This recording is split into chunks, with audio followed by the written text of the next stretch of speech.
এই হলো IgM hospital.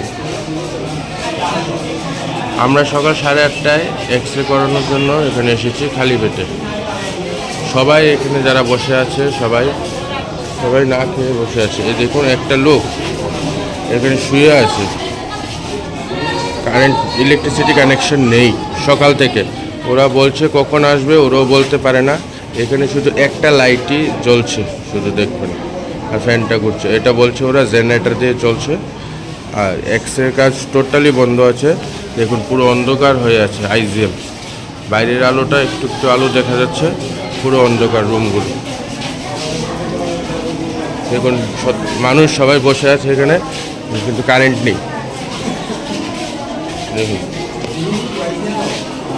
কত মানুষ এখানে বসে আছে।